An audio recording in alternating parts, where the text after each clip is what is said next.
Harka fuunee akkam jirtu hordoftoota Oromoo koo chaanaalii kuni Oromoo koo chaanaaliidha.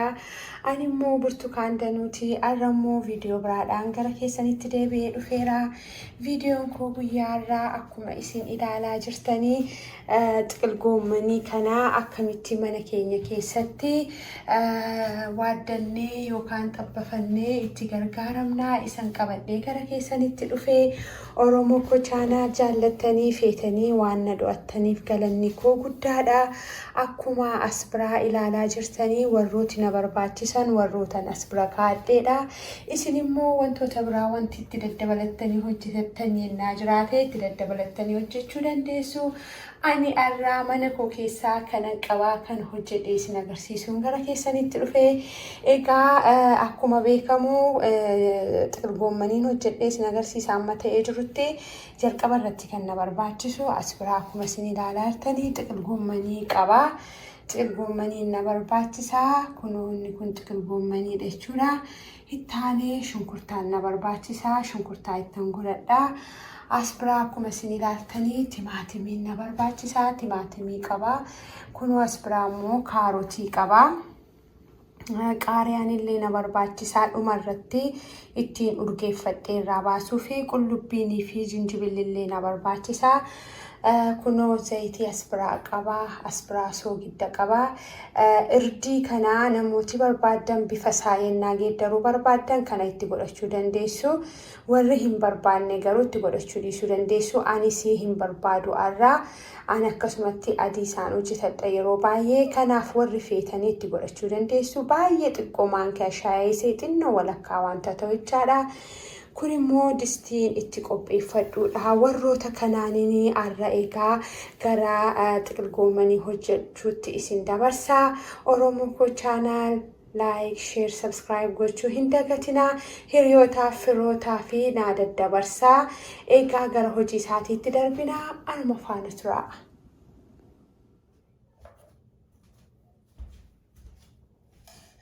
Akkuma as biraa isinitti mul'atu amma tiqil goomaniin keessa yoo garri jalqabaa isaallee qulqulluu miti ta'ee akkas gootanii irraa kaastanii gatuun gaariidha. Ani amma irraa kakkaafadheera seenkuun see gara dhumaadha. Egaa akkas gootanii booda kana mummuruudha. Amma egaa kunoo akka kanatti eega gargar baafadhee booda kana muruurraan jalqabachuudha. Isin akkuma fedha keessaniitti muruu dandeessu. Angaruu akkana shifeessee muruun barbaada. Akka kanatti bifatanii godhatanii yennaa abbistanii dafeessisanii bishaataa. Kanaaf akka kanatti muradhaan ammaa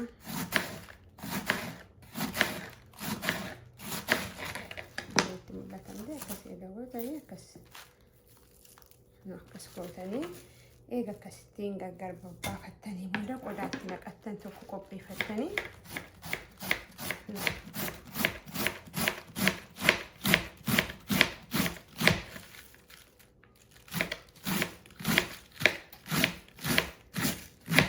goomaniin kun dhugaamatti baay'ee namatti tola. Shiroo bukkee kaattanii yoo nyaattanii waxii foonii bukkee kaattanii yoo nyaattanii waan barbaadan bukkeellee kaattanii nyaachuu dandeessu. Dinnicha sitti dabaltanii hojjechuu dandeessu. Yeroo biraa immoo dinnichaa wajjin isan hojjedhu qabadheen isinii dhiyaadha. Har'a garuu anis dinnicha mana keessaa hin qabu. Kanaaf haaluma kanaan hin qopheeffadha. Yeroo tokko tokko akkasitti qopheeffadha. Yeroo tokko tokko dinnicha itti goonee qopheeffannaa. Akkuma garaa garaatiin qopheeffanna jechuudha. Kanaaf isinis akkasinitti kan isin jedhee dinnicha illee yennaa manaa qabaatanii akkuma kaarotii dursee amma bisheessu kanatti dinnicha keessanis xiqqoosee kaarotii taasitanii dinnichatti godhattanii bisheessuu hin dandeessu. An garuu arra dinnicha hin qabu waan ta'eef akkasumatti dinnicha yeroo tokko tokkommoo dinnichatti godhachuun gaariidha jechuudha barbaadeesanii warri qabdanii ittillee godhattanii hojjechuu dandeessu. Kunoo bifa kanaanii haala kanaan akkasitti eegan qopheeffadhee booda gara keessanitti deebi'een dhufa. Kunootti egaa ammoo shunkurtii keessanii akkana gootanii ani akka kan xibsiif ta'utti muradha. Kanas akkuma fedha keessanitti muruu dandeessu.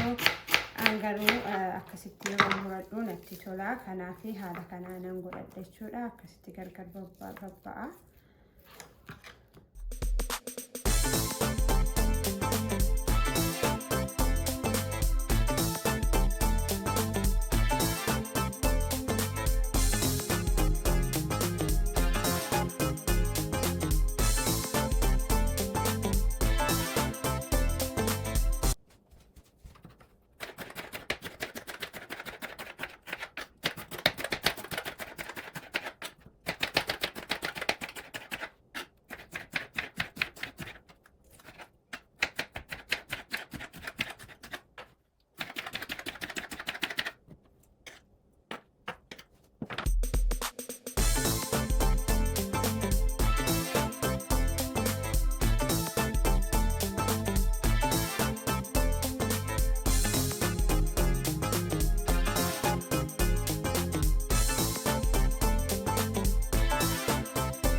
Kunootti egaa bifa kanaanii qophii koo xumuree gara keessanitti dhufeera.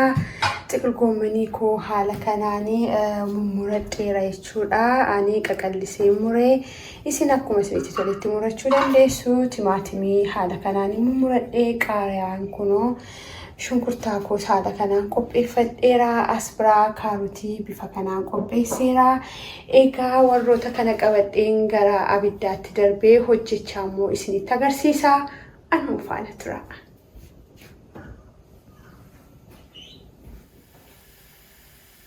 Amma egaa hojii koo jalqabeera. Asbiraa akkuma isin ilaaltanii shunkurtaa koo irra kaawwadheera. Amma shunkurtaan koo naannoo jira akkuma isin mul'atu isaa geeddareera jechuudha. Amma egaa akka kanatti shunkurtiin koo xiqqoo bishaatee booda maalan itti godhadha. Timaatimiin sila mummuree ittiin naqadha jechuudha. Amma akkuma isinitti mul'atu asirraa kunoo amma timaatimii koo ittiin godhaa jechaadha.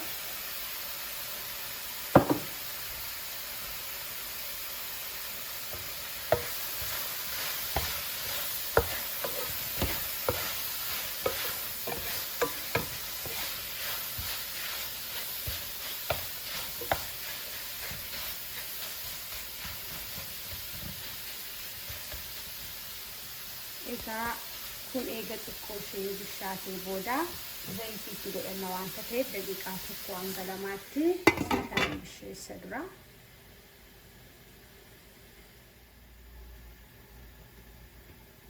Egaa inni ilaallanna amma eega akkas walitti xiqqoo ishee nu bishaatee booda shunkurtaan keenya maal goona zayitii keenyatti godhanna jechuudha. Gomenii fudhadhaan goonu waan ta'eef zayitii duwwaa waan ta'eef amma isin ga'u itti godhachuun hin galu isin baay'isina. Gomenii jalaas zayitiin dhiyeessina. Waan biraa waan mi'eessu itti waan hin godhanneef jechuudha.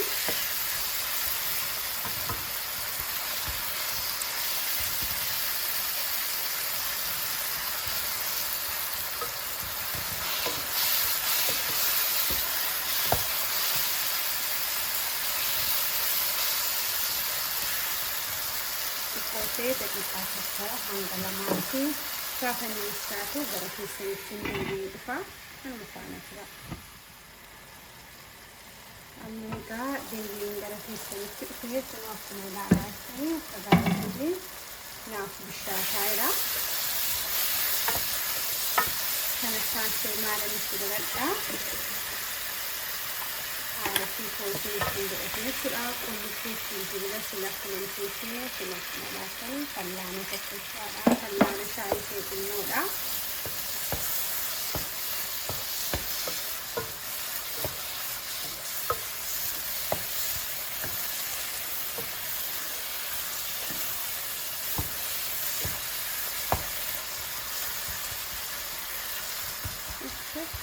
Foolii akkam ga'aa gaafa qullubbii fi jinjibila keessanitti naqattanii waxiitti ta'ee waanuma akka kana hojjetatan hundumaatti qullubbii fi jinjibila ho'aasaa akka kanatti ennaa daakkattanii itti godhattanii baay'ee isinii turgeessaa isinii mi'eessaa.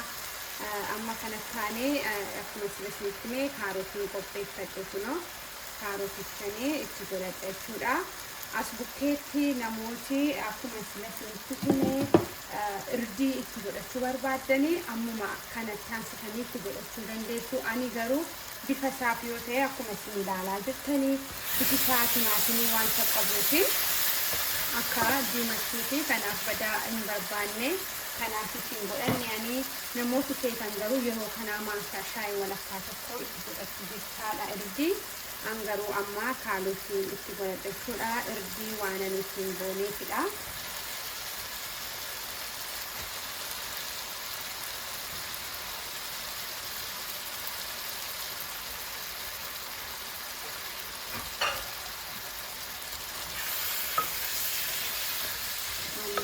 Egaa warri kun wal kaan immoo gaafa isaan xiqqoo bishaatanii gara keessanitti deebi'een dhufa. Akka gaariitti egaa wal kaan bisheessee boodan deebi'ee gara keessanitti dhufa. Amma faana jira.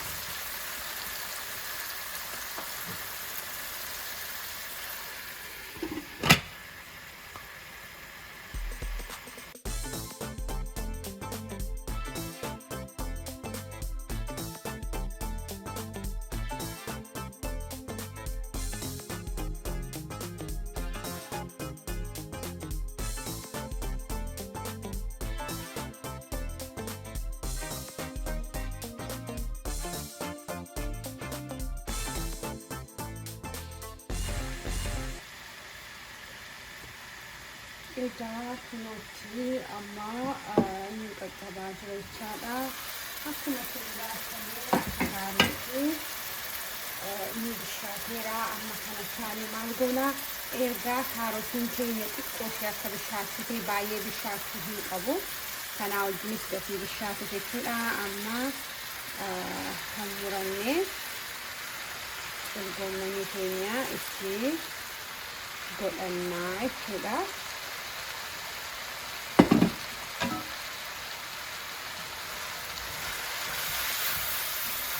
Suuta jechaa maal gootu gara jalaatti dadhabsee jechuudha. Suuta jechaa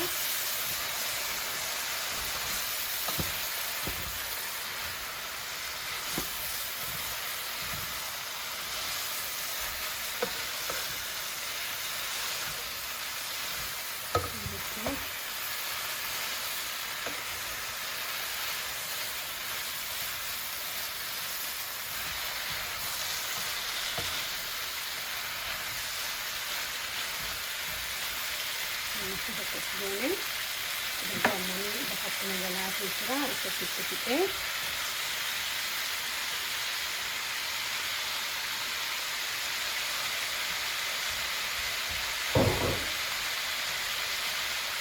amma kana maalan godha daqiiqaa tokkoo fi akkana godheen itti qadaada inniyyuu gadi deebi'a. Kanaaf daqiiqaa tokko booda gara keessanitti deebi'ee dhufa. Ani faana jira.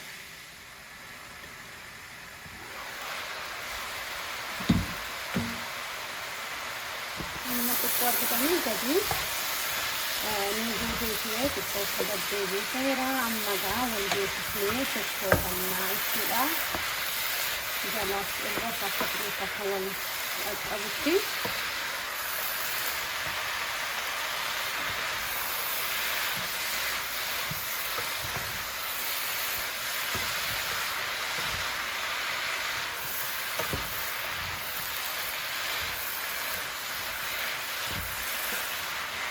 egaa akkuma isinitti mee ani gomenii immoo baay'ee bisheessuu hin jaalladhu. Yeroo firiijii keessanii yeroo baastanii nyaatanillee yoo xiqqoo kan hin bishaanne ta'e malee gaafa baay'ee bishaatu namatti hin tolu. Kanaaf ani amma qaqqabaa jira gaala. Kanattaan maalan itti godhadhaa soogiddan itti godhadha daddafee ittiin bishaatini wantoota akka baala ta'an kana osoo baay'ee hin bishaatin yennaa nyaannellee fayyaa keenyaafis baay'ee gaarii waan ta'eef itti malaakkan itti soogiddan qabaa. Soogiddan itti godhadha jechuudha.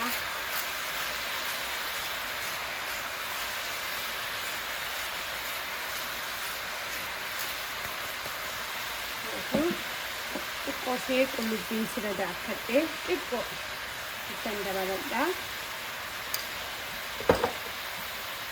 Gaafa itti dhaamsitanii itti godhattu jechuudha qaayaa. Maal akka wajjin hin bishaannee fi amma ittiin godhu. Amma kuni naaf qaqqabeera jechuudha. Akkuma isinitti hin jaalladhu waan ta'eef baay'ee hin bisheessu, abidda keessa hin gashu. Kanaaf isinis mana keessanitti bifa kanaanii hojjetatanii yennaa gargaaran kanillee baay'ee namatti tola. Dhugaamatti isin akkuma isinitti mul'atu baay'ee bareedeen qaqqabeera. Haala kanaanii mana keenya keessatti hojjennee haa gargaaramnu isiniin jedha.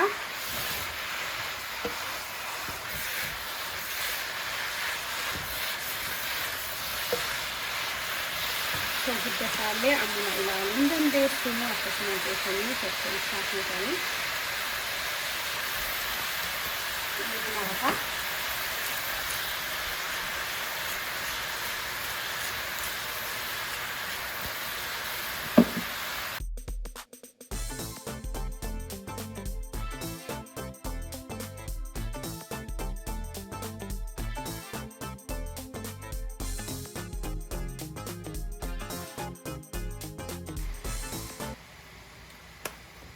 Amma egaa gara xumuraatti dhufneerra jechuudha. Amma abidda koo ittiin ittiin dhaamsuudha maalidha jechuudha.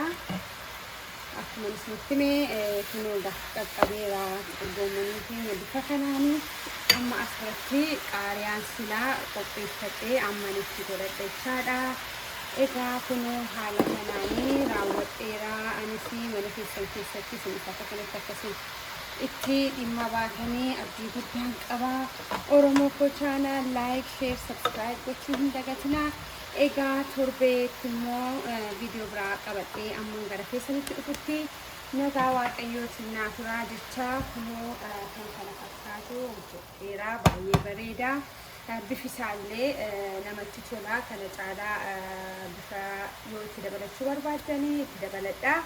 Angaruu kana kanaanii gomenii koraa dheeraa torbee nagaa fi bifa manaa qabadhaa qaba.